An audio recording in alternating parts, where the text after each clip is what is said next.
日本政府としては世界遺産委員会における決議勧告事項を誠実に履行していると、こういうふうに考えております。 세계 문화유산으로 등재된 군함도 등을 홍보하는 일본의 산업유산정보센터가 최근 문을 열었죠. 강제 동원 역사도 같이 밝히겠다, 이 약속은 지켜지지 않았고 왜곡, 미화 논란을 키우고 있습니다. 아예 세계유산 등재 취소가 가능할지 따져봤습니다. 네, 이가혁 기자. 네. 한번 세계유산으로 등재가 된 걸 다시 취소할 수가 있습니까? 가능합니다. 유네스코 운영 지침에요, 등재 취소 조건이 나와 있습니다. 116항, 192항인데요. 등재 신청국이 등재 당시 제안한 시정 조치가 기한 내에 이행되지 않은 경우 위원회는 등재 목록에서 삭제를 검토합니다. 이 시정 조치가 권고사항이라서 강제하기 어렵다, 이런 일부 보도도 있었지만 이 유네스코 결정이란 게 원래 본질적으로 모두 권고입니다. 네. 아주 똑같은 전례는 없지만 결국 위원국들이 일본의 이행 상황을 어떻게 판단하는지에 따라서 취소 가능성이 달라진다고 할 수가 있습니다. 결국 이제 다른 나라들의 의중도 중요하다는 건데, 근데 일본이 등재를 결정할 당시에 역사적인 사실을 숨김없이 알리겠다, 이렇게 공개적으로 밝혔었잖아요. 네, 밝힌 바 있습니다. 보도도 좀 나왔는데요. 2015년 7월에 회의석상에서 일본 측 대표가 강제 동원과 강제 노동, 인권 침해 사실을 인정하고 정보센터를 지어서 알리겠다, 이렇게 밝힌 바 있습니다. 네, 근데 이걸 어기면 취소 사유가 된다는 거죠? 그렇습니다. 이 약속이라는 게요, 유네스코가 문화유산 등재를 하는 그 여부와 또 이 등재를 지속하는 것을 결정하는 이 권고에 포함된 내용입니다.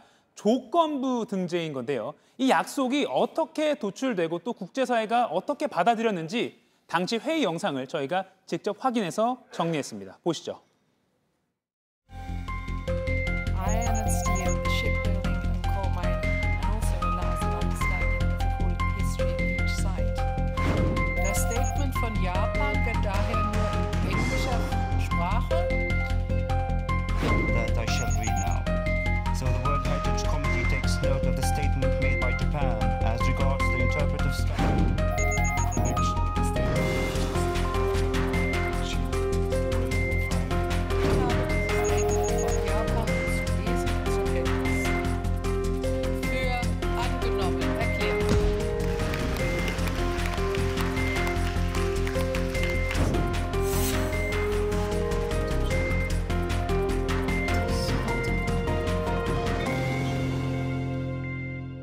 네, 저희가 좀 길지만 꼼꼼하게 다 보여드린 게, 보신 것처럼 일본이 강제 노동 역사를 정확히 알리는 게 당시 합의된 표결전 등재 조건이라는 걸 말씀드리기 위해서입니다. 네. 의장국인 독일이 결정문 수정안을 마련하고 일본의 성명 내용을 표결 사항에 포함시켰습니다.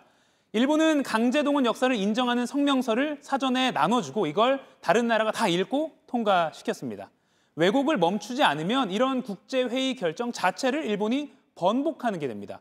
등재 취소 사유로 볼 여지가 충분합니다. 네, 그러면 유네스코 입장은 어떤가요? 저희가 이미 사흘 전에요, 유네스코 본부와 또 세계유산위원회 등에 이메일로 질의서를 보냈는데 아직도 답변은 도착하지 않았습니다. 네. 딱 한 군데 세계유산위원회 자문기구에서 답변이 왔는데 공식적인 답변을 할 수 없다, 이런 입장만 밝혔습니다.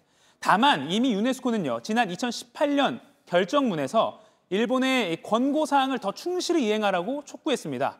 일본 대표는 이때 강제 동원을 알리겠다는 약속, 진심을 담아서 지켜나갈 것이라고 또 약속했습니다.